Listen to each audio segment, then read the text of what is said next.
Olá pessoal, meu nome é Arthur e na videoaula de hoje nós vamos falar sobre algumas das teorias demográficas ou teorias do crescimento da população. Desde a antiguidade, o crescimento populacional tem sido tema de reflexão em relação ao equilíbrio da organização da sociedade com a exploração de recursos naturais. Mas foi durante o final do século XVIII, no auge da Revolução Francesa, que esta relação entre crescimento da população e recursos, inclusive alimentares, começou a ganhar forma com as ideias de Condorcet e de Malthus. O contexto da Revolução Francesa teve a contribuição de um renomado pensador daquele tempo, Jean-Antoine Nicolas Carità, o Marquês de Condorcet, que publicou sua principal obra, um esboço de um quadro histórico dos progressos do espírito humano, em 1794.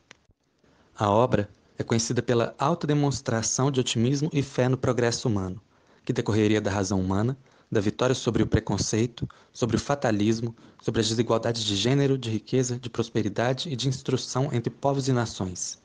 Ainda segundo Condorcet, a instrução levaria ao progresso da tecnologia, que influenciaria inclusive na produtividade de recursos. Além disso, instruídas, as pessoas poderiam ter outras perspectivas de vida, incompatíveis com a criação de muitos filhos. Tendo estes fatos como destino certo, para Condorcet era impossível que o número de habitantes crescesse acima do nível de recursos naturais necessários à subsistência da população.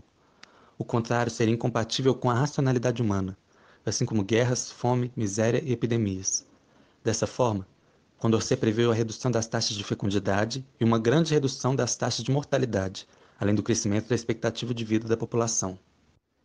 Embora algumas das sentenças do Condorcet fossem confirmadas posteriormente, naquela época, teorias opostas ganharam maior visibilidade.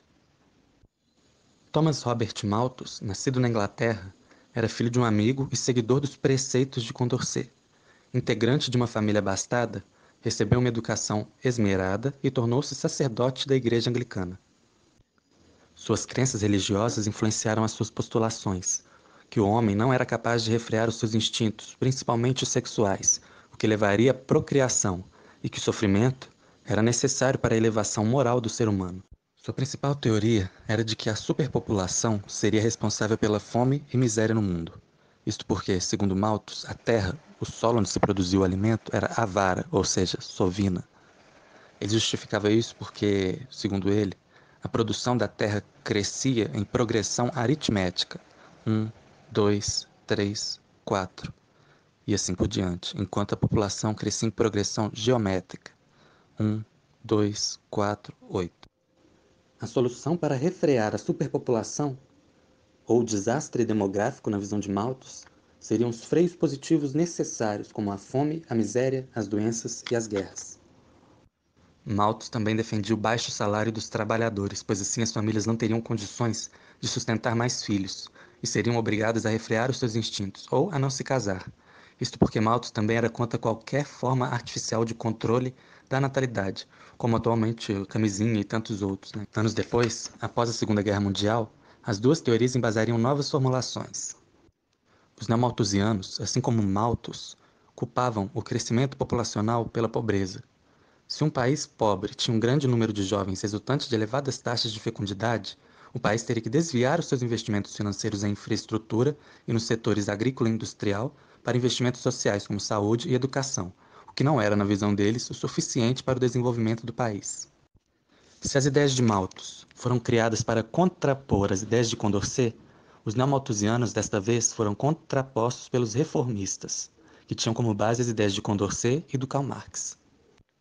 Para os reformistas, a mesma população jovem criticada pelos neomalthusianos não era causa, mas consequência do subdesenvolvimento.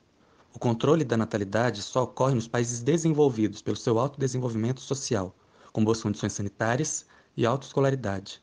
A preferência por investimentos no setor agrícola ou industrial, em detrimento dos investimentos nas esferas sociais, faz com que a população em geral não tenha condições de se desenvolver socioeconomicamente.